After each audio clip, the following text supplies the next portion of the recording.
우리가 어저께 나눈 말씀들이 조금 중요한 말씀들이 있어서 여러분하고 조금 나누고, 그리고 오늘 출애굽에 대해서 서론적인 부분들을 나누려고 합니다.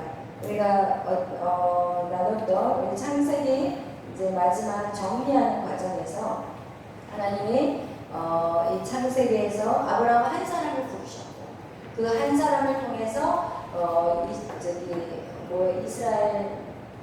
이스라엘 지파 12지파를 세워서 이스라엘의 민족을 세워가신 그 내용들이, 그러니까 창세기의 내용은 무엇이냐? 아브라함은 한 사람을 부르셨고, 그 한 사람을 통해서 이삭, 그리고 야곱, 그리고 요셉까지 한 가족의 구원에 대한 내용이 바로 창세기의 내용이에요.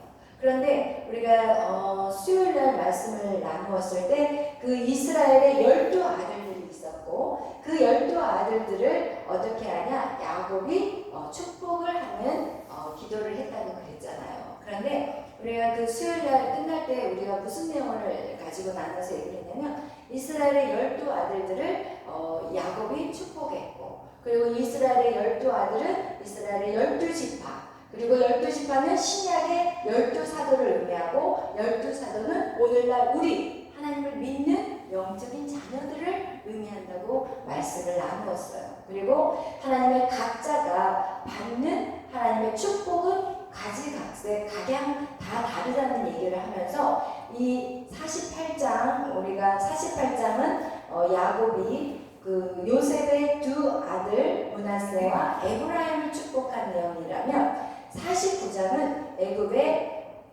야곱의 그 12아들들에 대한 유언의 얘기가 나오고 있습니다. 그러면서 제가 어저께 어떤 얘기를 했냐면, 우리가 여기에서 야곱이 유언을 남겼다고 얘기한 것은 그건 무엇이냐? 예언 기도라고도 할 수가 있어요. 앞으로 일들, 현재의 모습들. 그런데 우리가 그 예언 기도를 이렇게 받아보면은 어떤 내용이냐면, 현재 내 모습에 대해서, 과거에 내가 살아왔던 내용들에 대해서 정확하게 얘기를 해주잖아요. 그죠? 현재 나의 모습이 어떤지. 저 같은 경우는 처음 페르 목사님 저를 예언 기도했을 때 저한테 뭐라고 그랬냐면, 그림자 같다고 그랬어요.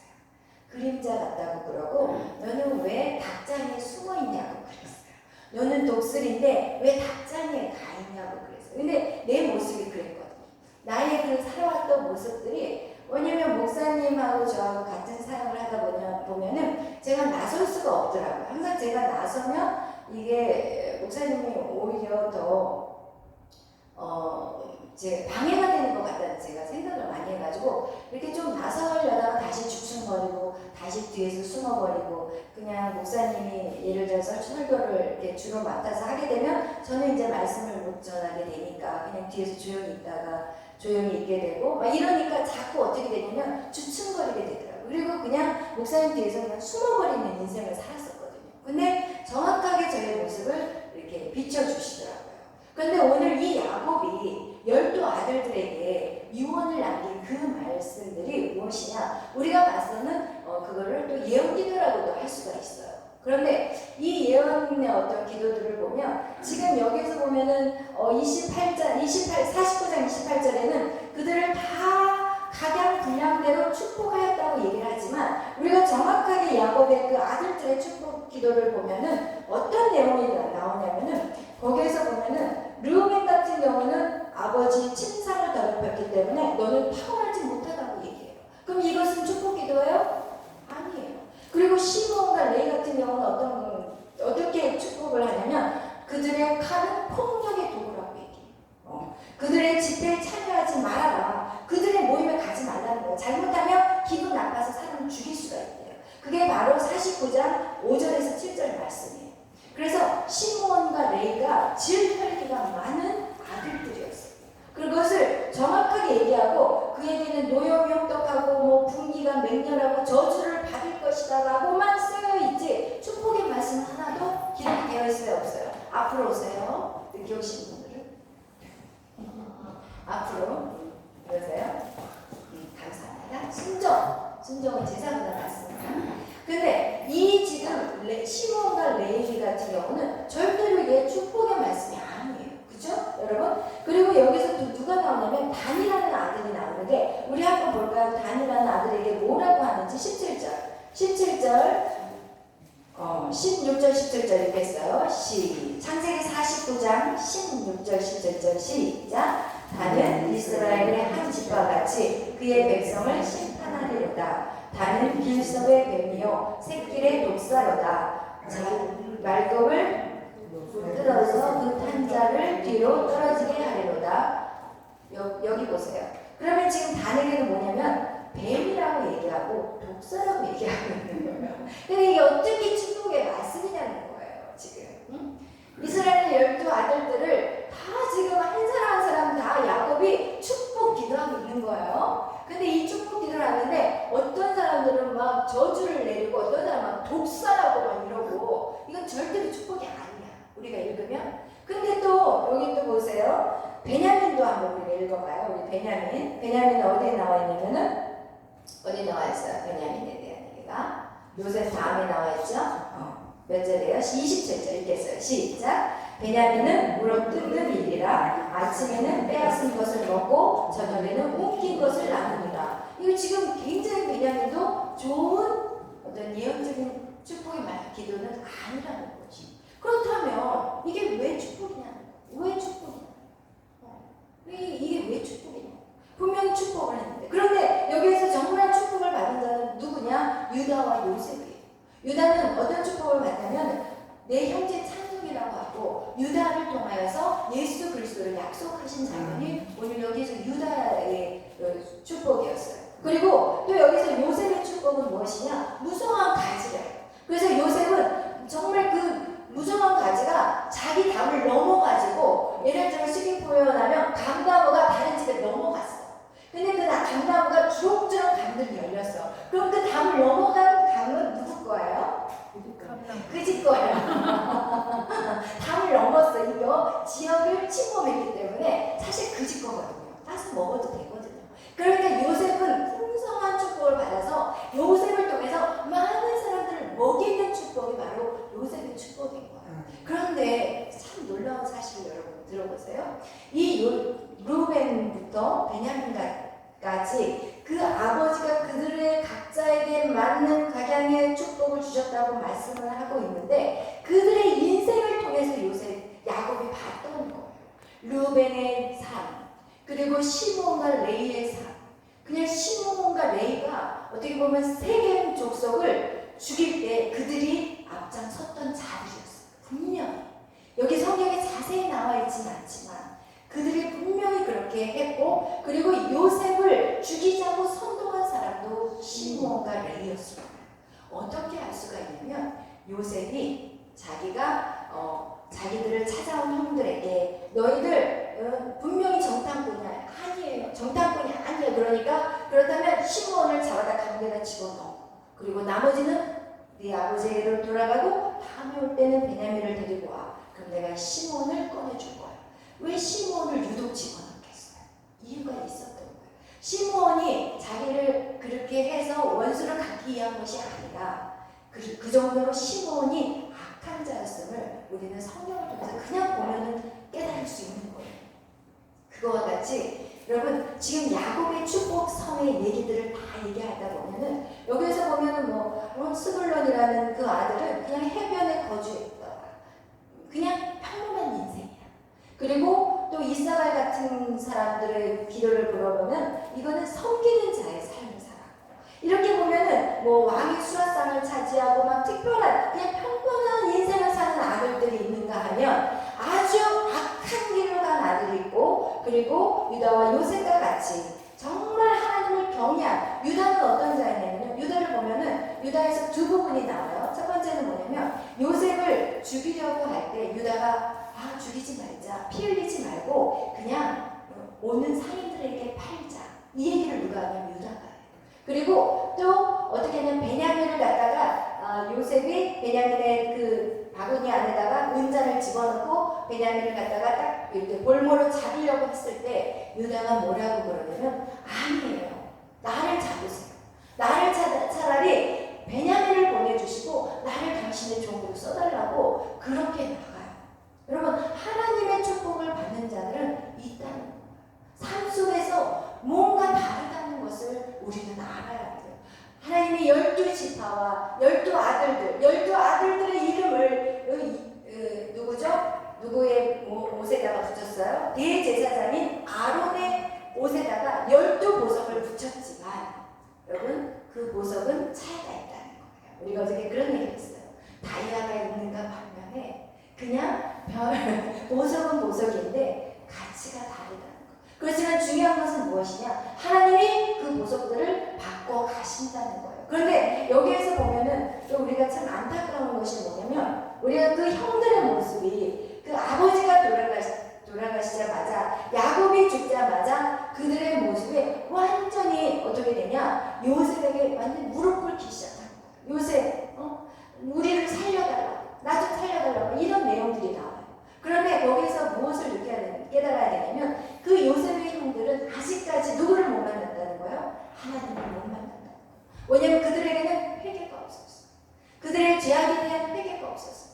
그 동생을 죽이려 했던 회개도 없었고 세겜에서 그 세겜의 모든 민족을 죽인 것들에 대한 회개도 없었고 그냥 그들은 그 세 번의 회개할 기회들조차도 다 잃어버리면서 거짓말을 해버려요. 그 애굽에 와가지고 그 요셉 앞에서 너 형제들은 어디 있느냐, 아버지는 잘 있느냐 이렇게 물어봤을 때 11번째 아들은 사라졌어 이렇게 얘기해요. 또 2번째 얘기할 때는 11번째 아들은 죽었어요 이렇게 하고 3번째 역시도 회개하지 않는 거. 여러분 절대로 회개하지 않는 자들은 하나님 아버지를 만날 수가 없다는 것을 얘기해요. 그리고 늘 두려움에 떨고 있어요. 요셉이 자기들을 해칠까봐 야곱이 죽자마자 아버지가 죽자마자 그동안 아버지가 중간 역할을 했는데 이 아버지가 죽자마자 이제는 요셉이 자기를 죽일까봐 두려워하는 모습을 보면서 지금 요셉이 그 모습을 보고 우는 모습이 나와요. 그 얘기가 무엇이냐? 요셉은 자기 형제들을 정말 용서했어요. 왜? 하나님을 만났기 때문에. 여러분 하나님을 만난 자는 진정한 용서가 이루어집니다. 여러분 안에 진정한 용서는 언제 이루어지냐? 하나님이 나의 하나님이 될 때. 그런데 요셉의 10명의 형제들은 하나님이 나의 하나님이 되는 경험이 없었어요. 그렇지만 요셉은 하나님이 나의 하나님이 된 경험들이 어렸을 때부터 그 고난의 시간, 일찍 엄마를 여여버리고 형들로부터 왕따를 당하면서부터 그 고난의 시작부터 그는 하나님을 부르짖고 찾은 자였다는 것이에요. 여러분 우리가 기억해야 될 것은 무엇이냐? 하나님을 만나야 돼요. 왜냐하면 오늘 이 형제들이 하는 얘기들을 보면은 뭐라고 얘기하냐면 아버지 야곱의 하나님이라고 표현하지 나의 하나님이라는 표현이 없어요. 여러분 그래서 여러분은 하나님을 나의 하나님으로 만나는 경험들이 있어요. 그런 경험이 없으면 하나님을 정말 알 수가 없고 그 누구도 용서할 수 없다는 것을 성경은 말씀하고 있어요. 그런데 제가 얘기하고 싶은 것은 무엇이냐면 사실은 이 12명의 아들들에게 그 예언은 현재의 모습에 대한 예언이었다는 것이에요. 그런데 중요한 건 뭐냐? 예언은 바뀌어야 안 바뀌어요. 예언은 바뀐다는 거예요. 이 요셉의 아들들이 이게 왜 축복이냐면 그 아들들은 자기 자신을 몰랐어요. 근데 이 야곱의 이 축복의 시간에 자기 모습을 보게 해준 거예요. 그렇다면 그 모습을 내가 독사야? 내가 독사야? 아버지 내가 독사예요? 지금 이 노인이 죽을 마당에 요만이 들었나? 내가 지금 독사야? 내가 뱀이에요? 이렇게 따질 게 아니라 맞아요. 내가 그동안 독사같이 살았어. 내가 뱀같이 살았어요. 단에게 그렇게 아버지가 얘기했을 때 이 단이 해야 될 것은 맞아요 아버지 제가 그렇게 살았어요. 제가 이제는 그런 삶을 살지 않겠어요. 거기서 진정한 회개가 일어나고 거기서 바뀌고 뒤집어지면 그의 예언이 어떻게 되겠어요? 바뀌는 거예요. 여러분 축복 그래서 축복인 거예요. 지금 12명의 아들에게 이 야곱이 지금 축복의 예언의 말씀을 했을 때 그 말씀이 기분 나쁘다고 생각하고 그것을 무시해버린 인생은 결국 그 무시한 인생을 살고 끝나버린 인생이 되고 말겠지만 거기에서 깨닫고 내가 이런 모습이었군요. 그럼 이거를 바꿔보겠습니다. 제가 예언 기도를 받았을 때 저의 연약한 부분들을 정확하게 지적했을 때 내가 여기에서 돌파해야 되겠구나. 내가 속고 살았구나. 내가 독수리였는데 닭장 안에 숨어 있었구나. 제가 그거를 깨달은 거예요. 여러분 그거예요. 중요한 거. 여러분에게는 독수리라니까요. 여기 있는 여러분 다 독수리야. 하나님의 자녀는 성경에서 독수리라고 얘기합니다. 근데 이 독수리들이 많은 삶 속에서 이리 치고 저리 치다 보니까 이 털이 잘리고 뽑히고 그렇지만 중요한 건 뭔지 아세요? 이 털이 다시 자란다는 거. 독수리들은요 털이 다시 자라요. 부리도요 이게 닳고 해도요 부리가 다시 올라오는데 더 센 부리가 올라온대요. 그렇다고 그러더라고요. 제가 독수리의 그거에 대해서 얘기를 하는데 그 독수리가 이제 어느 정도 크면은 이걸 일부러 바위에다가 막 가는데요. 그래서 그걸 깨부신대요. 그래야지 더 튼튼한, 더 강력한 부리가 나온다는 거죠. 여러분이 받은 과거의 상처들, 과거에 자라온 그 환경으로 인해서 경험한 그 경험들, 그것이 여러분의 날개를 다 쳐버린 거예요. 다 쳐버렸다면 여러분 거기에서 다 쳐버린 상태에서 머물러 있으면 안 된다는 거죠. 하나님은 다 뽑힌 그 털들을 다시 나기를 원한다는 것이고 그게 여러분의 의지적으로 주님과 함께 나가야 된다는 것입니다. 여러분이 함께 그것을 선포해야 됩니다. 그래서 오늘 이 12아들들에게 이 야곱이 정말 축복해 주는 것은 정말 그것은 진정한 축복인 거예요. 여러분 축복이라는 것이 항상 좋은 말만 하는 게 축복이에요. 성경에 보면 책망의 말을 할 때 그 사람이 사랑한다는 말이 성경에 너무 많이 나와 있어요. 우리가 정말 사랑해라는 좋은 말은 누구나 할 수 있어. 너무 쉬워. 그런 말 하기는 남한테 좋은 말 하기는 정말 쉽지만 정말 그 사람을 정말 사랑해서 권면하고 책망하는 말 한다는 건 정말 쉬운 거가 아니거든요. 그만큼 더 많이 기도해야 되겠다. 그렇지 않으면 시험 들까. 그래서 정말 책망의 말을 한다든지 권면의 말을 할 때는 내 안에 정말 저 영혼을 정말 사랑한다는 그 마음까지 기도로 샥 올라온 상태에서 권면을 하지 그 전에는 권면이 안 되더라고요. 여러분 그거와 같이 여러분을 정말 책망하고 여러분을 권면하는 이 말이 여러분의 엄청난 축복이라는 것을 오늘 야곱의 49장의 야곱의 그 축복의 말씀을 통해서 우리가 깨달아야 된다는 것입니다. 우리의 예언은 계속해서 바뀌어요. 예언은 계속해서 바뀌는데 나의 삶이 얼마나 바뀌었느냐에 따라서 우리는 계속해서 축복의 말씀이 바뀐다는 거예요. 세상의 운명은 이미 정해졌다고 말하지만 하나님 안에서는 절대로 정해져 있지 않아요. 우리가 어떻게 살아가는 우리가 어떻게 순정하는 우리가 이 땅 가운데서 어떻게 거룩한 백성으로 살아가느냐 이것이 우리의 삶의 놀라운 하나님의 터닝 포인트가 되는 거예요. 하나님 우리에게 놀라운 사역들 우리가 풀어질 것이고 왜? 우리는 하나님의 자녀이기 때문에 우리는 다 가지고 있는 자들이에요. 그런데 우리가 나 자신을 바라보면서 예를 들어서 우리 이런 거 있잖아요. 나는 말하는 게 좀 자유롭지가 못하다. 이럴 때는 그것은 사랑이 우리를 묶어버리는 거예요. 제가 그랬거든요. 제가 사람과의 관계에서 처음 만나는 사람이 불편해요. 처음 만나는 사람이 그게 너무너무 불편하고 자유롭지가 못해요. 그런데 지금은요 얼마나 이게 생각이 우리가 기도도 하지만 기도하면서 이제는 어떻게 해요? 실천해야 돼요. 내가 지금 계속 어디를 이제 교회 일도 하면서 제가 이제 세상에서도 빛이 돼야 되잖아. 왜 뭐 맨날 교회에서 말씀만 전하고 있으면 안 되잖아. 누가 날 불러준 사람 없으니까 근데 제가 찾아가는 거예요. 그래서 제가 작은 도서관이라는 데를 지금 이제 다니고 있어요. 거기가 뭐냐면 책 읽어주는 일을 해요. 그래서 돌봄이라든지 어떤 학교에 가서 책을 읽어주는 일을 하는데 그걸 지금 훈련받고 있는 시간들이에요. 근데 거기를 가면 다 새로운 사람들이잖아요. 그럼 옛날 같았으면 꽁하고 말도 못하고 앉아있을 내가 이제는 난 하나님의 자녀야. 이제 여러분 생각을 바꾸셔야 돼요. 나는 말 못하는 자 이렇게 생각하시나? 난 하나님의 자녀야. 여기서 빛을 발해. 나는 세상 사람들하고 달라. 나는 다른 차원에서 나는 사는 사람이에요. 그렇다면 이 공간 안에 있는 이 공기를 바꿔줘야 돼. 그러면서요 딱 그렇게 마음을 딱 먹으니까 거기에서 딱 가서 어떤 행사가 딱 있잖아요. 그러면 행사를 하다 보면 어떤 일이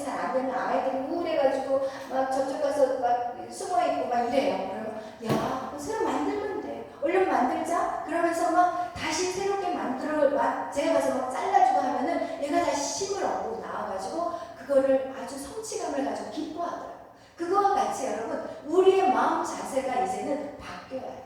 여러분 안에서 가장 취약한 점이 무엇이에요? 가장 취약한 부분 그거를 여러분이 싸워야 되는데 그것은 여러분이 싸워요. 누가 싸워줄 수가 있는 게 아니에요. 그래서 악한 사단은 계속해서 우리가 살아온 인생 가운데 너는 이게 안 돼 이렇게 말한 것이 있다면 여러분 이제는 도전하셔야 돼요. 그것은 할 수 있다는 거예요. 아멘. 여러분 할 수 있어요. 제가 그러면서 또 저번에는 한번 저 문화센터 지금 코로나 때문에 그 문화센터가 지금 문을 닫았는데 제가 이제 그 수채화 반에 들어갔어요. 왜냐면 저는 나중에 그 아이들 아동 그 작가로 글도 이렇게 그림책도 저기 만들고 싶어요. 왜냐면 아이들이 살아야 돼요. 우리 어렸을 때 아이들이 너무나도 많은 상처로 인해서 오늘날 그 아이들이 이 땅을 정말 힘들게 하는 과정들이 너무나 많잖아요. 그래서 제가 이제 그 일들을 위해서 그런 그림도 좀 해보자고 갔더니 거기서 어떤 여자분이 왔어요. 근데 그림을 한 달밖에 안 됐는데 너무 잘 그려요. 그래서 어쩜 이렇게 그림을 잘 그리냐고 그랬더니 자기가 자라오면서 언니가 그림을 되게 잘 그렸대요. 그러니까 언니가 잘 그리니까 자기는 이렇게 낮은 자존감들을 자꾸 비교를 하다 보니까 그림을 안 그리기 시작해요. 그런데 자기가 인생의 나이가 딱 들어서 딱 바라보니까 자기가 그림을 못 그린다는 게 항상 마음에 걸리더래요. 그 사람 믿는 사람도 아니에요. 그래서 그럼 내가 이걸 한번 내가 돌파해보겠다.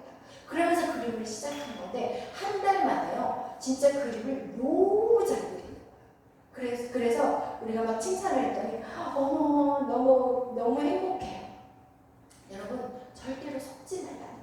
세상 사람들도 그렇게 하는데 하물며 하나님이 자녀들인 저와 여러분이 왜 말을 못해요? 왜 무언들 못하겠어요? 다 할 수 있어요. 중요한 건 무엇이냐? 먼저 우리 마음 안에서 나는 이게 안 돼요. 나는 이게 못해요. 나는 이거는 안 돼요. 이걸 여러분이 한계를 치는 거예요. 여러분이 한계를 치는 거예요. 절대로 속지 마세요. 사단이 여러분의 팔, 다리를 다 잘라버렸어요. 그렇지만 예수 안에서 팔, 다리는 다시 살아난다. 아멘. 그래서 여러분이 도전하셔야 돼요. 여러분 못하는 게 없어요. 무조건 안 되는 것을 해봐야 돼요.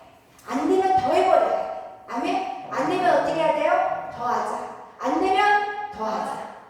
그래서 끝장을 내버렸어요. 여러분은 그렇게 되면 여러분 안에 엄청난 능력들을 여러분 보게 될 거예요.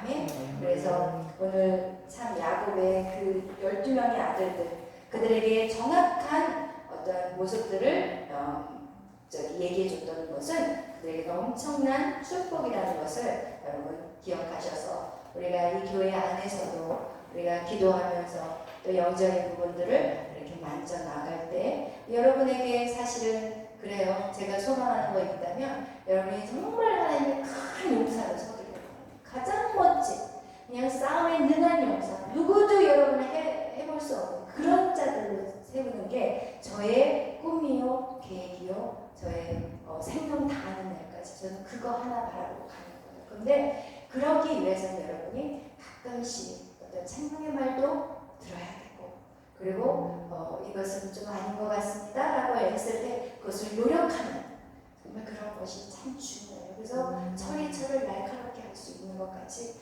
여러분을 날카롭고 멋지게 만들려면 철로 쳐내야 되는 그런 아픔도 있다는 것을 기억하기를 축복합니다. 그래서 이제 창세기를 넘어서 우리 출애굽기는 이제 간단하게 서로만 좀 나누려고 해요. 이 창세기가 아브라함을 통해서 한 가족의 구원을 이야기한다면 이 출애굽기는 그 한 가족이 이제 애굽으로 들어가서 한 민족이 돼요. 그리고 그 한 민족의 구원의 역사를 말씀하고 있는 게 바로 출애굽기예요. 한 가족의 구원이 창세기라면 한 민족의 구원의 역사를 보여주는 게 바로 출애굽기라는 것을 성경은 우리에게 보여주고 있는 것입니다. 그래서 이 출애굽기에서 우리가 기억해야 될 것은 무엇이냐? 이 출애굽기는 이스라엘 한 민족의 구원 집단을 말하는 것에만 멈춰버리면 안 돼요. 이스라엘의 역사구나. 그냥 애굽에서 가나안으로 가는 그 어떤 그 구원의 여정이구나. 거기서 끝나면 안 되고 신약에서 한 집단의 구원이 어디예요? 신약은? 신약에서 한 집단의 구원은 어디예요? 교회. 아멘. 구약에서의 이스라엘의 어떤 구원의 역사, 그 출애굽의 사건, 그것이 바로 지금 신약에 와서는 교회를 의미하는 거예요. 그래서 이 교회는 무엇이냐? 애굽에서 세상에서 떠나서 하나님의 구원의 역사 안에 들어온 것이 바로 교회라는 것이에요. 그래서 구약도 신약도 중요해요. 어떤 사람은 예수 그리스도가 온 뒤로 구약을 무시해버리는 사람이 있어요. 그게 바로 구원받아요. 그러더라고요. 성경은요, 어떻게 해석하냐면 구약에 있는 내용을 다 무시해요. 뭐 쉽게 11조 할 필요 없다 이렇게 얘기해요. 그리고 또 어떤 율법적인 어떤 내용들, 뭐 안식일을 거룩히 지키라 그것도 필요 없다 이런 식으로 구약을 갖다가 아주 필요 없는 책으로 만들어버려요. 절대 아니에요. 이거 지금 이단들이에요. 이단들. 근데 이단들이 있다니까요. 이단들이. 근데 신기한 거는 이단들은요, 이 사고가 절대로 안 바뀌어요. 신기하게. 아무리 이 사실을 말씀하려고 해도요, 사고가 안 바뀌더라고요. 놀랬어요. 안 바뀌어요. 그래서 여러분, 구약과 신약은 연결되어 있어요. 구약이 어떤 그 이야기같이 모형으로 나타났다면 신약은 그거를 실제적인 이야기같이 보여줘요. 예를 들어서 노아가 구원을 받았을 때 온 가족이 다 구원을 받았어요. 근데 노아 한 사람의 의로움으로 인하여서 온 가족이 구원을 받은 것 같이 신약에서 그 말이 나오잖아요. 오늘 너와 네 집에 구원이 있다. 이게 다 연결이 되어 있거든요. 그러니까 이런 연결되어 있는, 그래서 이 구약에서 점진적으로 하나님의 계시가 풀어져가고 있는데 구약을 딱 잘라버리고 구약은 없이, 그래서 옛날에 어떤 식으로 했냐면 구약 없이 신약만 나온 책을 들고 다녔어요, 사람들. 그래서 절대로 아니에요. 잘못된 것들을. 그래서 우리가 모르면 우리가 그런 말에 현혹될 수가 있는데, 구약의 점진적인 것들은 결국은 구약은 전체적인 모형을 보여주고 구약에서 어린 양을 잡아 죽이잖아요. 그죠? 번제로 어린 양을 잡아 죽이는 거는 바로 예수 그리스도를 예표하는 거거든요. 그래서 구약의 예표가 신약에서 실제적으로 나오는 것들이에요.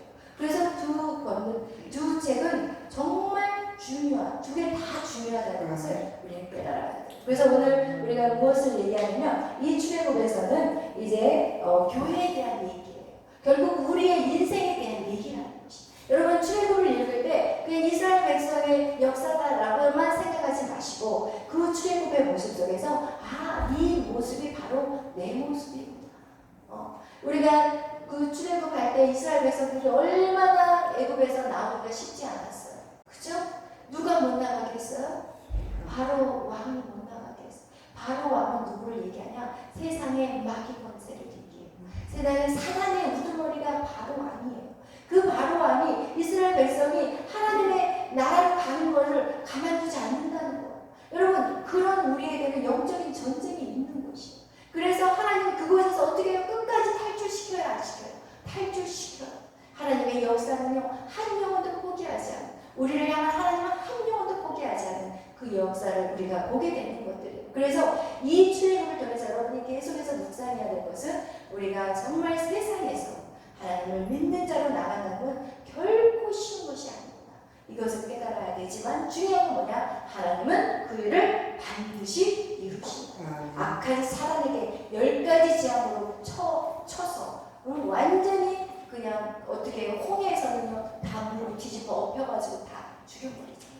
그러죠? 하나님이 여러분을 도우신다는 것을 여러분 출애굽을 통해서 깨달아야 돼요. 그래서 출애굽에서 가장 중요하게 얘기하고 있는 3가지가 있어요. 그게 뭐냐면 너희는 누구냐? 너희는 누구냐? 하나님이 부르신 너희들은 누구냐? 하나님 나라의 정체성을 출애굽 때 말씀하세요. 그게 바로 출애굽 19장에 나오는 얘기인데 그것이 뭐냐? 너희는 거룩한 백성이에요. 여러분은 누구예요? 거룩한 백성이에요. 여러분, 그것이 여러분의 정체성이 돼야 돼요. 나는 거룩해. 여러분, 나는 거룩해 라고 생각하는 사람은요, 세상에 나가 살 때 어떻게 해요? 행동을 어떻게 할까요? 조심하게 해요. 근데 어떤 사람은요, 나는 죄인이야. 그러면 나는 죄인이야. 그러면 죄를 더 짓게 될까요? 안 짓게 될까요? 짓게 돼요. 나는 의인이야. 나는 거룩한 사람이야. 나 그렇게 하는 순간 죄를 멀리 하게 돼요. 그래서 여러분, 우리가 사실 죄인인 건 맞아요. 그렇지만 하나님 예수 그리스도를 통해서 우리를 의인이라고 도장을 딱 찍어버렸어.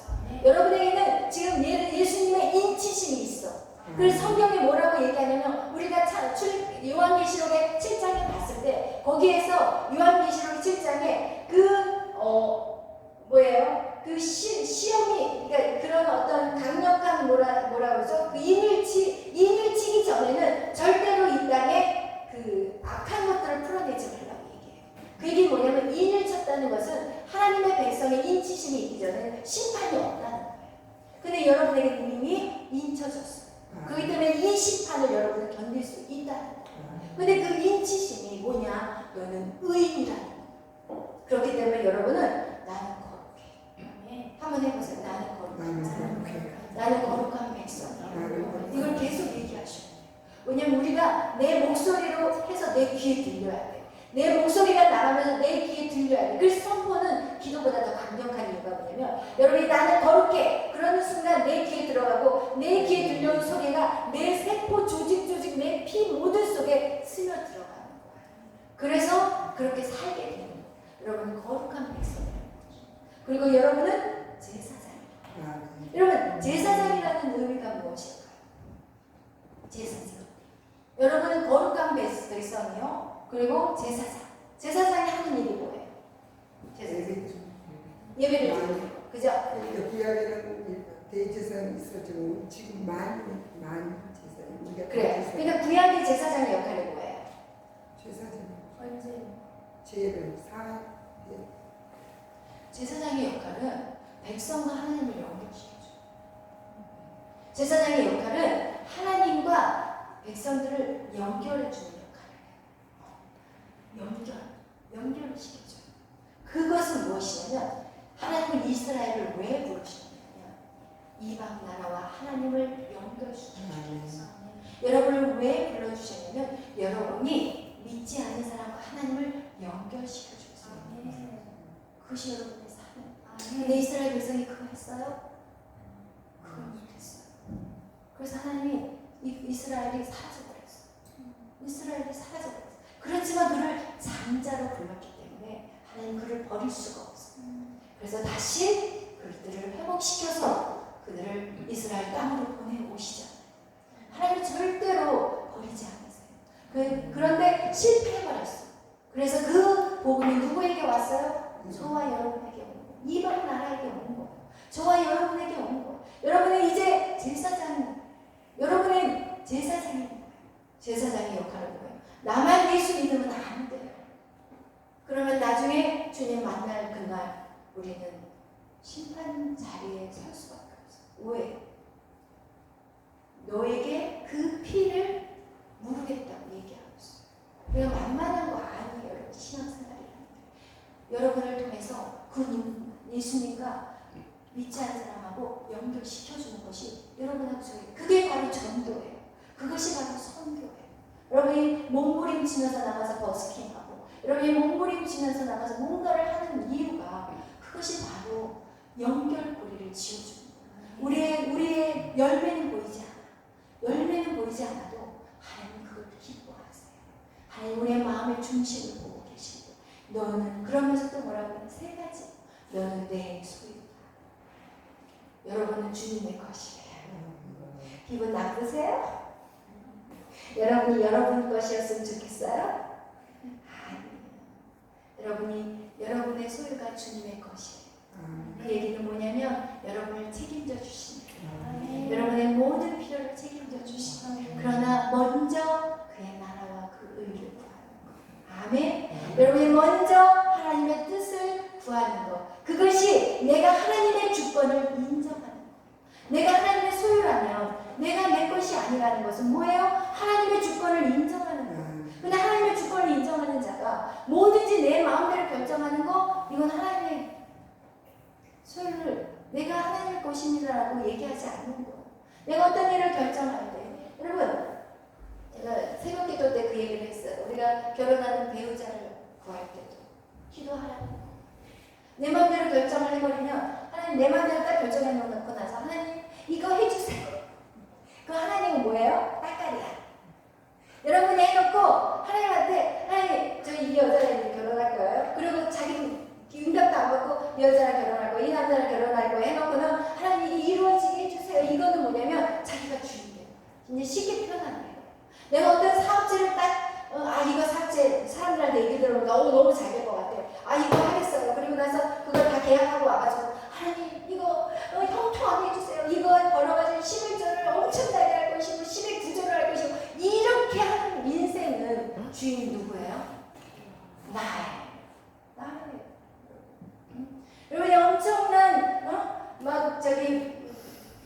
그 좋은 어떤 기업에서 그 기업에서 여러분을 막 불렀어. 여기 이제 직원으로 일해주세요. 그러면 막 너무 좋아서 오케이 하고 난 다음에 하나님 축복해 주셔서 감사합니다. 이러고 하나님을 묻지 않고 모든 일을 내 뜻대로 내 방법대로 살아왔어요. 지금까지도. 그죠? 이제는 그렇게 하지 말잖아요. 내 소유. 그 의미가 뭐냐면 내 방법대로 결정하지 말고 내 시간, 내 삶, 내 몸, 내 물질 내 방법대로 하지 말자. 그걸 기도해서 하나님 할까요? 그러면 이래요. 기도 응답이 너무 늦어요. 사실 저도 똑같아요. 이거 앞에서 설교하지만 제가 이걸 설교하는 거는 하나님의 정확한 메시지를 설교해야 되기 때문에 하지만 제 안에도 부족한 게 많아요. 제가 다 100% 잘한다고 해서 이 자리에 서고 싶을 때 아니에요. 여러분을 그래서 이 얘기를 하는 것이 여러분을 나무라고 탓하려고 하는 얘기도 아니고 중요한 것은 정확한 하나님의 메시지를 듣자는 내 소유. 너는 내 소유야. 그 얘기는 뭐냐? 하나님이 주인이라. 그럼 여러분의 삶의 모든 주권이 어디한테? 주님한테. 그래서 여러분이 기도하고 묻고 기다리고 또 응답이 없어 또 기도하고 묻고 계속 기도하는 거. 계속 기도하면 너희가 나를 찾고 찾으면 어떻게 한다고 그래 성경에? 만나 주리라. 그런데 우리가 얼마나 찾았냐는 거예요. 사실은 그 기도 응답받기 위해서 얼마나 기도해봤어요. 솔직히 그런데 안 저 같은 경우도 몇 번 하다가 하나님 뜻이 아니나 보다 하나님 내가 아직 부족해서 안 주시나 보다 이런 생각들이 들어와. 그럼 누가 줄까? 사단이 주는 거야. 사단이 하나님의 응답받는 거를 자꾸 커트하게. 그래서 하늘에서는 여러분을 위해서 다 이렇게 주려고 주머니를 준비하고 있는데 기도에 잔이 차야 돼요. 그죠? 목사님? 기도의 분량이 차야 돼요. 그 기도의 분량 동안에 뭐를 하시냐? 하나님이 저와 여러분을 만들어 가시는 시간에 아멘. 여러분을 만들어 가야 돼. 너무 응답을 빨리 받아버리면 어떻게 하는지 알아요? 교만해져요. 교만해져요. 하나님은 그걸 알고 저를 이 응답을 느껴주시는 거는 제가 얼마나 교만한지 알고 이거를 꺾기 위해서 하나님이 어떤 분이 제 이름 가지고 그 장명하는 사람한테 이름을 올렸더니 아주 대가 세다고 그랬네요. 그러면서 저한테 이름을 바꿔보면 어떻겠니요? 그것도 누가 있냐? 크리스찬이 저한테 그런 말을 하는 거예요. 그래서 제가 주여 이름이 세다는 거는 얼마나 존재하냐? 얼마나 그게 하나님 일을 하겠냐? 나 이름 안 바꾼다 제가 이런 말을 했었어요. 그런데 그만큼 교만하면 훈련이 세다. 제가 그만큼 교만하기 때문에 하나님이 저를 그동안 돌게 하셨어요. 그래서 여러분 우리가 정말 이 기도하면서 인내하고 기다리는 것은 하나님이 나를 낮추시는 그 과정이라는 거. 그리고 하나님은 자꾸 찾으면 반드시 응답하시는 하나님이야. 반드시 그런 응답을 받고 정말 나는 주님의 소유. 그리고 나는 누구예요? 제사장이라는 거. 그거를 여러분 꼭 기억하시길 바랍니다. 하나님의 소유는 하나님이 책임져 주신다는 거. 하나님의 소유라는 것은 하나님의 주인이라는 것은 여러분을 책임져 주신다는 거. 여러분을 그냥 내버려 두시지 않는다. 지금은 갈등과 어려움과 막 이런 모습에 있다 할지라도 하나님이 여러분을 반드시 하나님의 방법으로 세워 가신다. 아멘. 그래서 여러분 오늘 우리가 이 출애굽기의 핵심 바로 그거예요. 거룩한 백성, 내 소유, 제사장의 나라. 이것이 출애굽한 그 백성들에게 하나님이 주신 정체성이다. 그래서 여러분 그 마음을 가지고 오늘도 또 그걸 가지고 기도하며 진영이 기도하겠습니다. 사랑해 주님 감사합니다. 오늘 우리 출애굽기 이제 우리가 출애굽기 시작합니다. 하나님 여기에 계신 분들은 다 하나님 나라의 정말 제사장입니다. 하나님 그 일들을 감당하기 위해서 우리가 열심히 하나님 말씀을 배우게 하시고 또 하나님 깨닫는 것들을 가지고 기도하게 하시고 또 세상에 나가서 이제는 배운 것들을 실천하는 장소가 바로 세상인 것입니다. 하나님 열심히 배우고 또 기도하고 힘을 얻어서 세상에 나가서 하나님 말씀대로 순종하면서 하나님 우리의 근육을 키워가게 해 주옵소서. 어떤 상황 속에서도 절대로 쓰러지지 않는 그런 근육들을 단련시키는 장소, 싸움에서 계속해서 싸워 이기는 장소가 세상이 되게 하여 주옵소서. 그리하여서 하나님 멋지게 하나님의 용사들로 설 수 있도록 주여 역사하여 주시옵소서. 감사하며 예수님의 이름으로 기도하였습니다. 아멘.